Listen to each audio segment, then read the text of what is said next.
இடத்துல என்னை கேட்பாங்க, நீனா எப்போ பார்த்து பின்னாடி வைக்கிற, பின்னாடி போகிற. எனக்கு தேவன் சொன்ன வார்த்தை தான். அல்லேலூயா. முன்னான இடத்துக்கு போவார். உன்னை தேவன் உன்னை அழைத்தவர்கள் உன்னை கொண்டு போய் அங்கே நிறுத்தினா பரவாயில்ல, நீயே போய் உட்காராத. அல்லேலூயா. அது இனிய வரைக்குமே செஞ்சிருக்கு. அதில் நிறைய மாற்றங்களை பார்த்துருக்கேன். தேவன் சொன்ன காரியத்தை பண்ண. சரி, எடுத்து வாசிப்போம். அடுத்தது அல்லேலூயா. நம்ம எடுத்து பார்ப்போம். அதே லூக்கால 11ஆம் அதிகாரம் 34 36.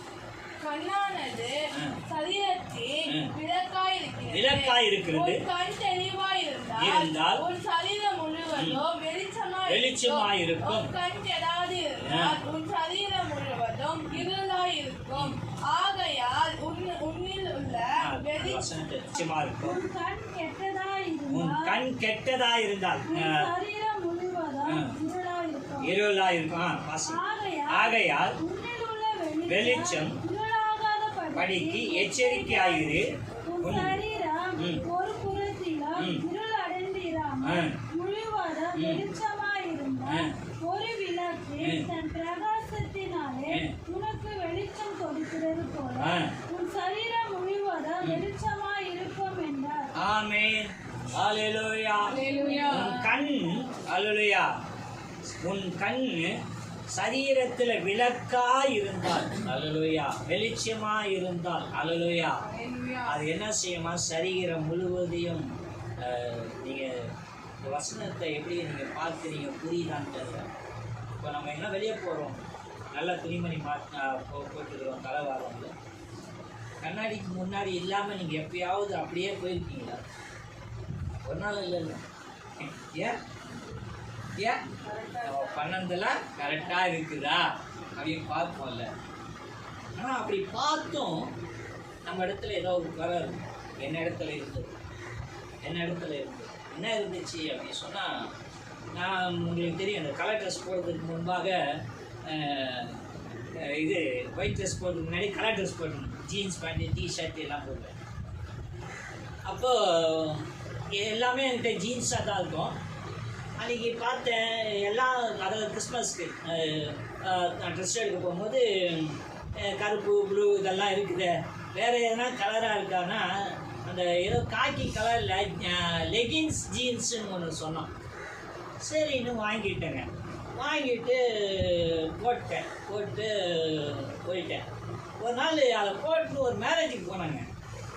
மேரேஜுக்கு போயிட்டு சாப்பிட்டுக்கிட்டோன்னே பேப்பர் எல்லாம் பறந்துட போதுன்னு சுருட்டி அந்த இந்த டம்ளர் பிளாஸ்டிக் டம்ளர் இருக்குது, அதுக்குள்ளே வச்சேன். ஏன்னா பறந்துச்சு, அதனால் சுருட்டி அந்த டம்ளருக்குள்ளே வச்சேன். பக்கத்தில் இருந்த ஒருத்தர் சொன்னார், நம்ம வீதியில் இருக்கிறது தான், இந்த ட்ரெஸ்ஸு தான் இடக்கூடமாக இருக்குன்னா நீங்கள் செய்யறதும் இடக்கூடமாக இருக்குதுன்னாரு. அப்போ தான் வந்து கண்ணாடியில் பார்க்குறேன், அந்த ட்ரெஸ்ஸு தொடை என் சதை எப்படிலாம் இருக்கோ அப்படியே ஒரு மாதிரி தெரிஞ்சுது. இது சின்ன பையன் போட்டிருந்தா அவங்க சொல்லியிருக்க மாட்டாங்க. என் வயசு இருக்குல்ல, அது அப்போவே அந்த பேண்ட்டை மடித்து வைக்கணும். நமக்கு ஒரு சில விஷயம் புரியாது, நம்ம பார்ப்போம், நல்லா இருக்கும்.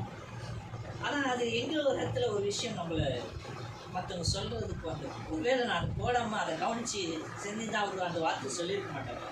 நிச்சயமாக சொல்கிறேன், இந்நாள் வரைக்கும் அந்த வார்த்தையை குறித்து நான் மனம் வருத்தப்பட்டதில்லை. அது எனக்கான வார்த்தைன்னு புரிஞ்சுக்கினேன்.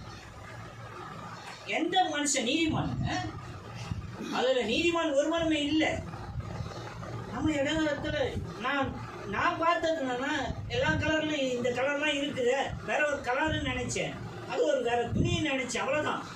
ஆனால் அப்புறம் அவர் சொன்ன பிறகு தான் நான் கவனிக்கிறேன், அந்த கொடை எல்லாம் ஒரு மாதிரியாக அப்படியே பின்னாடி அப்படியே அந்த இது அதுவும் இன் பண்ணி வரப்போனா ஒரு மாதிரி இருந்திருக்கு. என் வயசுக்கு தகுதி இல்லையே, நான் சொன்னது கரெக்ட் தானே, நீ யார் என்ன சொல்லுன்னு எனக்கு இல்லை, எனக்கு தப்புன்னு தோணுச்சு.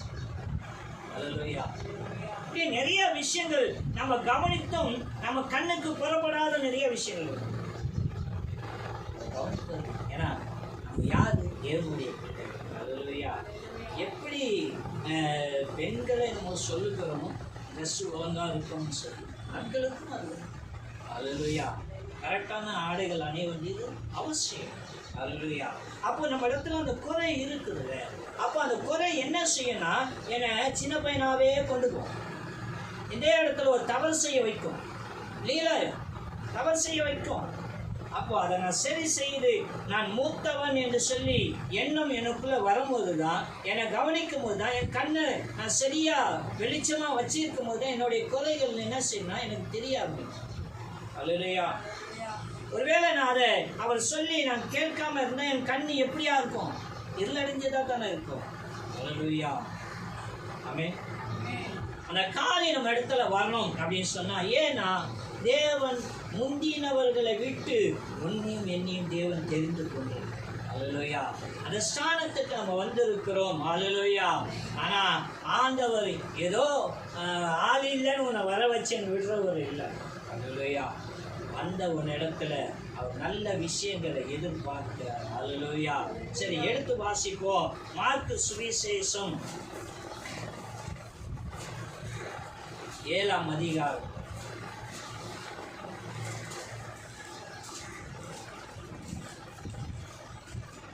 20 to 23 வரைக்கும் வாசிப்போம். மனுஷனுக்குள்ளே இருந்து புறப்படுகிறது மனுஷனை தீட்டுப்படுத்தும். எப்படி எனில் மனுஷனுடைய இதயத்திலிருந்து பொல்லாத சிந்தனையும் விபச்சாரங்களும் வேசித்தனங்களும் கொலைபாதகரும் களவுகளும் பொருளாசைகளும் துஷ்டதானங்களும் கபடும் காமவிகாரமும் வன்கண்ணும் தூஷணமும் பெருமையும் மதிகேடும் புறப்பட்டு வரும். அல்லேலூயா. ஒரு மனுஷனை கடவுளுக்கு தூரமா ஆக்குறது எதுன்னு கேட்டீங்கன்னா, இதயத்திலிருந்து புறப்படுகிற பொல்லாத சிந்தனை, உபச்சாரம், வேசித்தனம், களவு, பொருளாசை, தூஷணம், கவடு, காமவிகாரம், வன்கண், தூஷணம், மதிகேடு எல்லா மனுஷனுடைய இதயத்திலிருந்து புறப்பட்டு மனுஷனை என்ன படுத்துதான்? தீட்டுப்படுத்துதான். இன்னைக்கு நம்ம என்ன சொல்றோம்? ஒரு சாவுக்கு போனா தீட்டு, பெண் பிள்ளை பெரிய பிள்ளை ஆயிடுச்சுன்னா அந்த வீட்டில் தீட்டு, குழந்தை பிறந்துட்டா 30 நாளைக்கு சாப்பிடக்கூடாது தீட்டுன்றோம்ல. அதெல்லாம் தீட்டு இல்லையா? அதெல்லாம் தீட்டு இல்லை. உள்ளத்திலிருந்து புறப்படுகிறது. அதை உன என்ன செய்யுதுன்னா தீட்டுப்படுத்தி நீ கனி கொடுக்காத மரமா இருக்கிறது போல செயல்படும். இந்த தாவீதுடைய காரியம் புரியுதுங்களா? உன்னை தெரிந்து கொண்டது உன்னை கொண்டு ஒரு காரியம் செய்வதற்கு. அல்லேலூயா. அப்ப அது செய்வதற்கான பாத்திரமா நீ ஆகணும் என்று சொன்னால் நீ கனி கொடுக்கிறவனாய் இருக்கணும். இந்த கனி கொடுப்பதற்கு உன் இருதயம் எப்படிப்பட்ட முதல்ல பார்த்தோம்? கண் வெளிச்சமா இருக்கணும். அல்லேலூயா. இன்னொன்று இருதயம் வாசம், தேவன் வாசம் பண்ணுகிற ஆலயமாய் இருக்கிறது. இந்த ஆலயத்துக்குள்ள தேவையில்லாத சிந்தனைகளை நம்ம கொண்டு வந்தோம். ஏன்னா நம்மளுடைய இருதயம் எப்படின்னா, ஒரு குடும்பத்தில் ஒரு சூழ்நிலை இருக்கும், நம்மளுடைய காரியம் ஏதாவது தேவைகள் இதெல்லாம் நம்ம மண்டையில் போட்டு ஏற்றி. ஆனால் வசனம் சொல்லுகிறது, நீ ஒரு காரியத்தை குறித்து கவலைப்படுகிறதுனால ஒரு சரீரத்தில் ஒரு மலத்தை கூட்டவும் வளைக்கவும் முடியாது இல்லை? ஆமாம் இல்லைங்களா? அப்படின்னா இயற்கையே ஒரு விஷயம் இருக்குது. அல்லேலூயா. ஆனா அந்த இயற்கையை கூட தேவன் எப்படி சொல்றானா, நீ எப்படி அதை பார்க்கிற. அல்லேலூயா. உன் இருதயம் எப்படி மகிழ்ச்சியா இருக்குமோ, முகம் சந்தோஷமா இருக்குமோ, நீ செய்கிற காரியமும் அது வாய்க்க செய்யும். அல்லேலூயா. அப்போ இந்த இருதயம் என்பது நமக்கான முழு சரீரத்தையும் பாதுகாக்கிற ஒரு விஷயம். அல்லேலூயா. உன் கவனம் குறைவினால அடிப்படுதா இல்லையா? கவனம் குறைவினால் அடிப்படுகிறோமா இல்லையா? சில பேர் சொல்லுவோம் டக்குன்னு, எப்படிங்க அப்படின்னா, இல்லைங்க இதை கவனிக்கலாம் சொல்லுவோம். அப்படின்னா நம்ம கவனம் குறையும். அப்படின்னா அந்த பாரத்தை உன் இதயத்தில் ஏற்றுக்கொள்ளாது. நடக்குது எல்லாம் தேவ சித்தத்தினுடைய நடக்குது என்பதை நீ புரிந்து கொண்டு எல்லாவற்றையும் லெகுவா ஆக்கி உன்னை தேவனுக்கு பிரியமா ஜீவிக்க நடத்து. அல்லேலூயா. அல்லேலூயா. அப்படி நடந்து நீ போகும்போது தேவன் உன்னை என்ன செய்வார் என்று சொன்னார்? தனக்கு தெரிந்து கொண்ட ஜனமா உன்னை அவருடைய ஸ்தானத்தில் நிறுத்து. அல்லேலூயா. அல்லேலூயா. அழைக்கப்பட்ட அநேகர், தெரிந்து கொள்ளப்பட்ட சிலர் என்கிறோமே, அந்த சிலர் எவர்கள் என்று சொன்னால், இந்த கண்ணை வெளிச்சமாய் காத்து கொள்கிறவரும் தன் இதயத்தில் இருக்கிற எல்லா குப்பைகளையும் தூக்கி வெளியே போட்டு தேவனுக்காக பரிசுத்தமாக வாழ்கிறவர்கள் தான் தேவனுக்கான அடுத்த காரியத்தில் நிற்கிற, தெரிந்து கொண்ட இடத்துல நிற்கிற சிலமா இருக்கு. ஒருவர் எங்கள் ஒய்ஃப் இடத்துல வந்து கேட்டார், உங்களுக்காக போதிக்க ஆட்கள் இருக்கிறாங்க, என்ன செய்யணும் செய்யக்கூடாது, எங்களுக்கெல்லாம் போதிக்க ஆள் இல்லை, ஆனாலும் நாங்கள் நடக்கிறோமே. அல்லேலூயா. ஏன் தானே? அல்லேலூயா. ஏன் அப்படின்னா, அது ஏன் நடக்குதுன்னா, நம்ம புரிஞ்சிக்கிறது இல்லைன்னு தான் அர்த்தம். நம்ம கண்ணை சரியா வெளிச்சமாக வச்சிக்கலன்னு தான் அர்த்தம். அதுக்கான விஷயம் நீதிமொழிகள் நீங்கள் ஃபுல்லாக வாசிச்சுட்டே இருங்க, அதில் நிறைய வசனம் இருக்குது. தனக்குள்ள பாவம் இல்லை என்பதனாகில் நம்மளை வஞ்சிக்கிறவர்களா இருக்கிறோம். சத்திய வசனம் நமக்குள்ள இராதான். அல்லேலூயா. அந்த தெரிந்து கொண்ட இடத்துக்கு நீ போகணும் என்று சொன்னால், நீ அந்த அழைப்பில் நிற்கப்பட்டு உன் கண் வெளிச்சமாகவும் உன் இருதயம் தேவனுக்கு பிரியமானவைகளை செய்ய வேண்டிய காரியம். அல்லேலூயா. அந்த காரியத்தில் எல்லாவற்றையும் உன்னை சுத்திகரித்து பாதுகாக்க வேண்டிய கட்டாயத்தில் நிற்கிறோம். ஏன்னா 1000 வருஷம் நீங்க தேவனுடைய மகிழ்ச்சியான ஒரு வாழ்க்கை வாழப்போம். அல்லேலூயா. எத்தனை பேரியா இதை ஆமா என்று விசுவாசிக்கிறோம், ஏற்றுக்கொள்றோம்? நிறைய பேருக்கு செத்தவருக்கு எப்படியா தெரியும் இருக்குதுங்க. பரலோக ராஜ்யம், தேவனுடைய ராஜ்யம் நிச்சயம் இருக்கு. அல்லேலூயா. நிறைய அதுக்கான அடையாளங்களை சொல்ல முடியும். அல்லேலூயா. நமக்கு தான் புரிந்துக்கிற தன்மை இல்லை. அல்லேலூயா. ஆமென். செத்தவர்கள் என்று சொல்றோமே, வேத வசனம் சொல்கிற அவர்கள் நித்திரையா இருக்கிறார்கள், தூங்குகிறார்களாம். நம்ம செத்தவர்கள் சொல்றோமே, வேத வசனம் அவர் சாவல, அவர் நித்திரையா தூங்குகிறார்கள். அப்படின்னா அவர்களை ஒரு நாள் நான் எழுப்புவேன்றாரு. நியாயத்திற்கு நிற்க போகிறோம். அதற்கான வெளிச்சம் வேணும், தெளிவு வேணும். அல்லேலூயா. அந்த தெளிவுக்குள்ளே நம்ம போகிறதுக்கான காரியம் நமக்கு அவசியமானது. அல்லேலூயா. அல்லேலூயா. அந்த தெளிவு, ஏன்னா காலம் கடந்து போயிட்டே இருக்குது. 5 வருஷம், 10 வருஷம், 20 வருஷம் ஆண்டவருக்குள்ளே இருக்கிறோம். நான்லாம் ரட்சிக்கப்பட்டு 30 வருஷத்தை தாண்டிட்டேன். அல்லேலூயா. மாற்றம் என்னிடத்துல இல்லாமல் இருந்தால், ஒருவேளை அன்னைக்கு எப்படியோ இந்த வேதாகமம் என்னானே எனக்கு தெரியாமல் இருந்தது போல, எந்த வசனம் எங்க இருக்குன்னு தெரியாது இருந்தது போல, படிக்க தெரியாம இருந்தது போல இனிக்கும் இருந்தனா, எனக்கு ஒன்றுமே தெரியாது, சும்மா வருவேன், பொம்மை போல சபையில நிற்பேன் அப்படின்னு சொல்லி போனேன் என்று சொன்னால் மாற்றம் எப்படி வரும்? அல்லேலூயா. அன்று ஒன்றும் அறியாதவனாய் இருந்தேன், இன்னைக்கு பிரசங்கிக்க வைத்தேன், நிற்கிறேன். அல்லேலூயா. அப்போ தேவனுடைய அந்த அனாதி தீர்மானம் நமக்குள்ள வேணும். அல்லேலூயா. கிறிஸ்தவர்கள் நம்ம சபைக்கு போறோன்றதெல்லாம் கரெக்டுங்க. அதை தாண்டி தேவன் உங்களை குறித்து ஒரு தனித்துவம் வைத்திருக்கிறார்ல, அந்த தனித்துவத்துக்கு நம்ம ஆயத்தமாகணும். அல்லேலூயா. எடுத்து வாசிப்போமே, மத்திய சுவிசேஷம் 18ஆம் அதிகாரம்.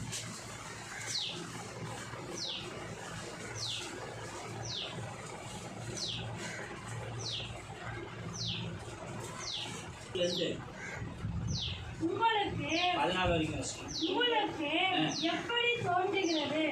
ஒரு மனுஷனுக்கு 100 ஆடுகள் இருக்க, அவைகளில் ஒன்று சிதறி போனால் அவன் மற்ற 99 ஆடுகளையும் கடலில் விட்டு போய் சிதறி போனதை தேடாமல் இருப்பானோ? அவன் அதை கண்டுபிடித்தால் சிதறி போகாத 99 ஆடுகளை குறித்து சந்தோஷப்படுகிறதை காட்டிலும் அதை குறித்து அதிகமாக சந்தோஷப்படுவான் என்று மெய்யாகவே உங்களுக்கு சொல்கிறேன். ஆமென். அல்லேலூயா. ஒரு மனுஷனுக்கு 100 ஆடு இருந்துச்சாங்க. அல்லேலூயா. அது ஒரு ஆடு இடறி போயிடுச்சான், வெளியே போயிடுச்சான், காணாம போயிடுச்சான். ஏன்னா எடுத்துப்போம். அல்லேலூயா. 99 ஆடு இருக்கான். அந்த மேய்ப்பன் 99 ஆடு இருக்குதே, பரவாயில்ல ஒன்று தானே போச்சுன்னு சொல்லி சந்தோஷப்படாமல், அல்லேலூயா, அந்த ஒரு ஆட்டை போய் தேடி கண்டுபிடிச்சி கொண்டு வந்து நிறுத்துகிறது தான் அவனுக்கான சந்தோஷமா இருக்கு. அல்லேலூயா, அல்லேலூயா. அது கீழே வாசிங்களேன். இவ்விதமாக இந்த சிறியரில் ஒருவனாகிலும் கெட்டுப் போவது பரலோகத்தில் இருக்கிற உங்கள் பிதாவின் சித்தமில்லை. ஆமென், அல்லேலூயா. இங்க மேல ஒன்று சொல்றாரு, ஒரு ஆடு மிஸ் ஆயிடுச்சுன்னா, தொலைஞ்சி போச்சுன்னா, அந்த மேய்ப்ப 99 ஆடு இருக்குன்னு சந்தோஷப்படாமல் அந்த ஒரு ஆட்டை தேடி கொண்டு வந்த பிறகு அந்த ஆட்டு கிடைச்சதே நினைச்சு சந்தோஷப்படுகிறது தான் அவனுக்கான விஷயமா. அது கீழே சொன்ன, இவ்விதமாக இந்த சிறியவள ஒருவன் இடறத தேவன் விரும்புறது இல்லையா அப்படின்னா, அல்லேலூயா, அப்படின்னா உங்களை அவர் ஸ்தானத்துல இருக்கணும் தானே இவ்வளவு காரியம் நடக்குது. ஆமென். எத்தனை பேர் நம்ம அதை புரிஞ்சுக்கிறோம், அதன்படி நடக்கிறோம்? அல்லேலூயா. ஏன்னா இதெல்லாம் உண்மையான விஷயங்க, ஏதோ எழுதின கற்பனை கதை இல்லை இது. அல்லேலூயா.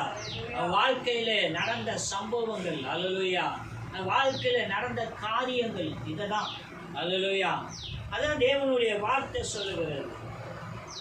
ஒரு ஆடு போச்சுன்றதுக்காக கவலைப்படுகிற ஜனம் மேய்ப்பன் இல்லையா? அல்லேலூயா. அப்போ இவ்விதமாக இந்த சிறியவர் ஒருவர் இடறுகிறதையும் தேவன் விரும்புகிறது. அல்லேலூயா. அப்படின்னா நாம் தேவன் பட்சம் இருக்கதான் தேவன் விரும்புகிறார் தவிர, இல்லை பரவாயில்ல எப்போ போல ஏதோ வந்துட்டு போயிட்டு சும்மா ஏதோ ஒரு காரியத்தை செய்வது இல்லை. ஏன்னா ஒன்னையும் என்னையும் அவருடைய சமூகத்தில் கொண்டு போய் நிறுத்தும்படி தானே தெரிந்து கொண்டார். அல்லேலூயா. அவர் சமூகத்தில் ஒன்னையும் என்னையும் அவருடைய ராஜ்யத்தில் அமர வைக்கும்படி தானே, பரிசுத்த சபையா ஸ்தாபிக்கும்படி தானே ஒன்னையும் என்னையும் தேவன் தெரிந்து கொண்டார். இன்னைக்கு அநேகர் அதை மறந்து போகிறோமே. அல்லேலூயா. சபைக்கு கட்டாயத்துக்கும் கடமைக்கும் போய் கொண்டிருக்கிறோமே, அதையும் சில பேர் செய்வதில்லை. அல்லேலூயா. தேவனுடைய ஆலயம் தேவனை தேடுகிறது மட்டும் அல்ல, உன்னை ஆயத்தப்படுத்துகிறதும் தேவனுடைய ஆலயம். அல்லேலூயா.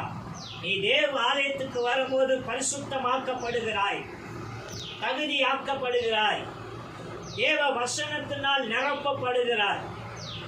தேவ வசனம் உனக்குள்ள இல்லைன்னா, சத்தியம் உங்களுக்குள்ள இல்லைன்னா நீங்க விடுவிக்கப்பட முடியாது. நீங்க விடுவிக்கப்படணும்னா சத்தியம் உங்களுக்குள்ள இருக்கணும். சத்தியம் உங்களுக்குள்ள இருக்கணும். தேவ ஆலயத்துல நீங்க நிற்கணும். தேவ ஆலயத்துல நிற்கணும் என்று சொன்னா தேவ பயம் உங்களுக்குள்ள இருக்கணும். அல்லேலூயா. தேவ பயம் இல்லாமல் தேவனை ஒருவரும் தேட முடியாது. அல்லேலூயா. ஏதோ சாக்கு போக்கு சொல்றதுக்கு நம்ம மனுஷன் இல்லை. அல்லேலூயா. அப்படிதான் சொல்லிதான் தேவனுடைய அந்த விருந்துக்கு அவர்கள் ஆகாதவர்கள் ஆனார்களாம். அல்லேலூயா. ஆனா இன்னைக்கு நம்ம அப்படி இல்லை. சாக்கு போக்கு சொல்வதற்கான ஆட்களா இருப்போம் என்று சொன்னால் அழைக்கப்பட்ட இடத்திலே நிற்போம். மணவாளன் இயேசுவுக்கு மணவாட்டியாக நீர் ஆயத்தப்பட முடியாது. அல்லேலூயா. மணவாளன் இயேசுவுக்கு மணவாட்டியா நீ ஆயத்தப்படணும் என்று சொன்னால் உன்னுடைய காரியம் எப்படிப்பட்டதா இருக்குது, உன்னுடைய காரியம் செயல்கள் எப்படிப்பட்டதா இருக்குன்னு கவனிச்சு கொண்டே இரு. அதுதான் உன் கண்ணு வெளிச்சமா இருந்தா உன் சரீரம் முழுவதுமா வெளிச்சமா இருக்கும். உன் சரீரத்துல எந்த பக்கத்திலையும் இருள் இராதபடி பார்த்துக் கொள்ளும் வேதம் சொல்லுகிறது. அல்லேலூயா. வேதத்தை வாசிக்கிறோம். அந்த வாசனம் நமக்குள்ள நிற்குதா? இந்த சத்தியம் கேட்கிறோமே, அப்படின்னா உன்னுடைய கிரியை எப்படிப்பட்டதா இருக்குது? நான் நேசிக்கிறேன் என்று சொல்லி தன் சகோதரனை பகைக்கிறவன், அல்லேலூயா, தேவனுக்கு பிரியமா ஜீவிக்க முடியாது. அல்லேலூயா.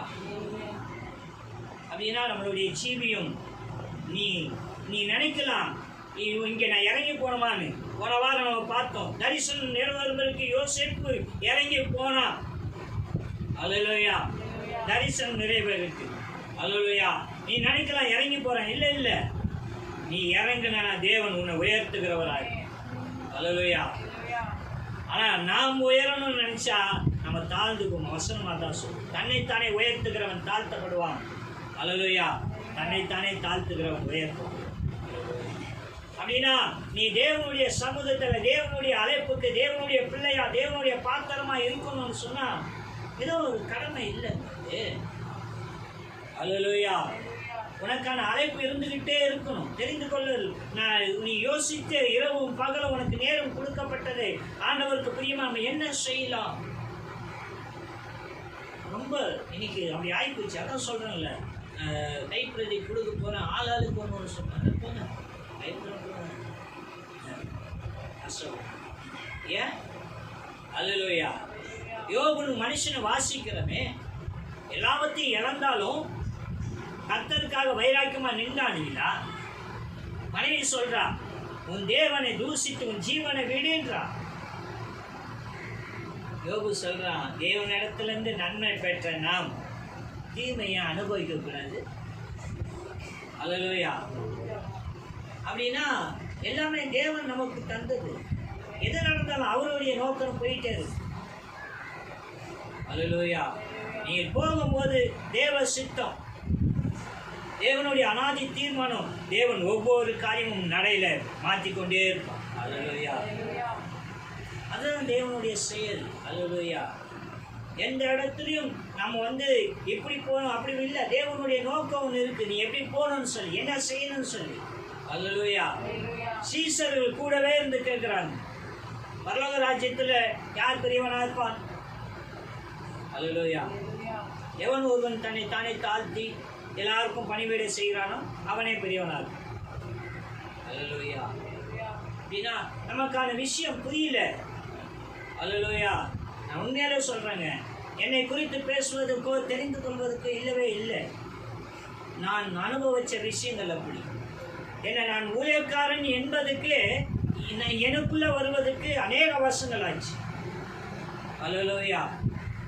வேலையை செஞ்சுட்டு இருந்தேன், தேவனை குறித்து பிரசங்கித்துக்கிறேன், எல்லாம் செய்கிறேன். எங்கள் பாஸ்டர் சொல்றாரு, ஒரு பாஸ்டர் மீட்டிங் போக சொல்லு. நான் கேட்குறேன், எதுக்குயா? அது ஊழியக்காரன் மீட்டிங் ஆச்சு அப்படின்னு. நீயும் ஒரு ஊழியக்காரன் தாங்க அப்படின்றாரு எங்கள் பாஸ்டர். கேட்குறேன், எனக்கு புரியல. ஏன்னா நான் ஊழியக்காரன் என்பதை எண்ணுவதற்கு நாட்கள் ஆச்சு. நான் ஊழியக்காரன் என்பது மற்றவர்கள் சொன்னார்கள். நான் வேத வசனம் சொல்லுகிறேன், இன்னைக்கு எப்படி இருக்காங்களா? வீதியிலே தன்னை ரபி என்று கூப்பிடுவதற்கு விரும்புகிறார்களா? போதகரே என்று சொல்வதற்கு விரும்புகிறார்களாம் வீதிகளில். அல்லேலூயா. ஒருவர் உனக்கு முன்பாக வந்தா நீ அவங்க உன்னை பார்க்கறதுக்கு முன்னாடி நீ கையெழுத்து கும்பிடு, ஸ்தோத்திரம் பண்ணு. நீ குறைஞ்சி போக மாட்ட. அவங்க முதல்ல கையெழுத்து கும்பிட்டோம், அதுக்கப்புறம் நான் கையெடுக்கிறேன் அப்படின்னு நினைச்சேன்னா நீ உயர்ந்து நிற்க முடியாது. அல்லேலூயா. இன்னைக்கு எல்லா மதத்திலும் இருக்குங்க. வணக்கம் சொல்றாங்க, நம்ம ஸ்தோத்திரம் சொல்றோம். முஸ்லீம் சலாம் அலைக்கும் மாலிக சலாம் சொல்றாங்கல்ல. அல்லேலூயா. ஒருவரை ஒருவர் கனம் பண்ணுவதில் முந்திக் கொள்ளுங்க. யாரை கனம் பண்றோம்? முன்னாடி இருக்க மனுஷனியா? இல்லை, ஸ்தோத்திரம் பண்றானே தேவனுக்கு மகிமை உங்களை காண செஞ்சாரு. அல்லேலூயா. அப்படிப்பட்ட ஒரு ஜீவியம் தான் நமக்கான தெரிந்து கொள்ளப்பட்ட இடத்துக்கு நம்மளை கொண்டு வந்து தேவன் நிறுத்தினது. அல்லேலூயா. இந்த விருந்துல ஆட்கள் இல்லையே என்று சொல்லி காலியான இடத்துக்கு இல்லைங்க. அல்லேலூயா. தேவன் முன்குறிச்சிட்டார், இவர்களுக்காகத்தான் இவர் போறாரு. அல்லேலூயா. அல்லேலூயா. சொந்தமானவர்களை தேடி வந்தாராம், சொந்தமானவர்களோ அவரை ஏற்றுக்கொள்ளவில்லையாம். அந்நியர்களாகிய நமக்கு அந்த ரட்சிப்பு கிடைச்சு. அல்லேலூயா. அந்த ரட்சிப்பு தேவன் நம்ம அருளை செஞ்சது. பிதாவாகிய தேவன் குமாரனிடத்துல தந்து, குமாரனாகிய இயேசு பிதாவின் இடத்துல மறுபடியும் கொடுக்கிறார் நமது ஜனத்தை. அல்லேலூயா. சொல்றாரு, கரைத்திரை அற்ற பரிசுத்த சபையாவே பிதாவுக்கு முன்பாக நிறுத்தும்படிக்கு அவர் அப்படி ஆனார். எப்படி ஆனார்? தெய்வம் சிலுவையில் அறையப்பட்டாருங்க, கன்னத்துல அறிஞ்சாங்க, கொட்டுறாங்க. நீ தான் தீர்க்கதரிசியாச்சே, யார் கொட்டினா சொல்லு? அல்லேலூயா. நம்ம என்னங்க அனுபவிக்கிறோம்? நம்ம வாழ்க்கைக்கான பாட அனுபவிச்சுட்டு இருக்கோம். ஆனா என்னமோ நம்ம கடவுளுக்காக அனுபவிக்கிற மாதிரி ஒரு ஃபீல் பண்றோமே. அல்லேலூயா. நீதிமானாய் இன்ஜின நீதிமானாய் இருக்கார். அல்லேலூயா. ஏன்னா வேதம் அப்படிதான் சொல்லுது. இயேசு கிறிஸ்து செருப்போட்டு இருந்தாரா இல்லையா? இருந்தாரா இல்லைங்களா சொல்லுங்க? இருந்தார்ல, செருப்போட்டு இருந்தாரா? ஆனா சில பேர் செருப்பு போடாம போவாங்க. இது எப்படி காட்டுறது? இன்ஜின நீதிமான காட்டுறது. அல்லேலூயா. நீ தேவனுடைய பிள்ளையா, அது போதும். நீயா இரு, மற்றவங்களுக்காக உன்னை மாற்றி கொள்ளாதே. அல்லேலூயா.